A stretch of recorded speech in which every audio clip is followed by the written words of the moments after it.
Hey, I'm Sean Park here with Fireflight, and they're getting ready to rock it out this evening. We're excited. We don't get enough Fireflight, but we'll settle with what they're giving us tonight, right? Right, a big fat 15 minutes.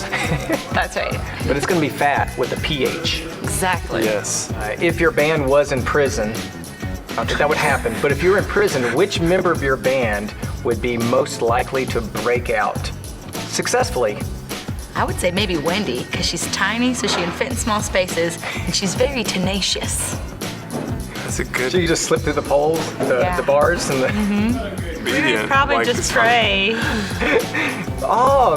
you're that kind of band. They're so spiritual, they would pray. Yeah. We would just say, "Dear God, please help us I get think Dawn would just find favor with all the guards and they would let her go.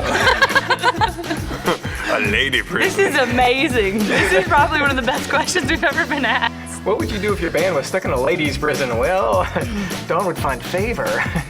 I could definitely get out of ladies prison. Justin, however, would flirt his way out of the ladies' prison.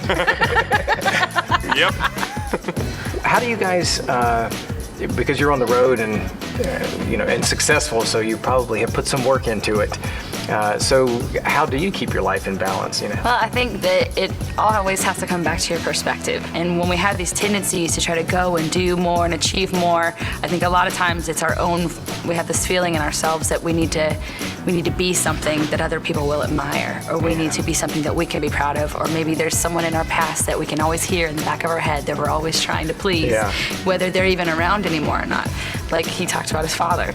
And I think the key in any situation is always just keeping your perspective and make sure your outlook is coming from how God sees you and not necessarily how the world sees you, or even sometimes how you see yourself. That's good.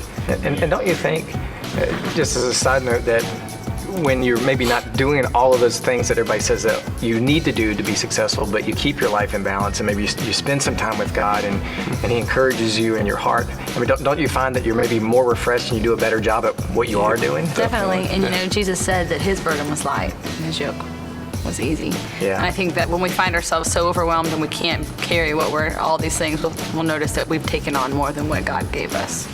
Here on TV One Life, we like to delve in a lot deeper. We like to go below the conscious to the subconscious. We're going to play a little game we like to call Mind Probe. Mind probe. I'm going to show you an image. Tell me the first thing that comes to your mind. Two lions dancing. A man about to pick his nose. Menorah. Oh, dragon. Dragon. Demon. Last one. Sun. Sun. Sun. Sun. There you have it. Or sea urchin. Well, this has been Fireflight. To find out more about them, you can go to tv1life.com.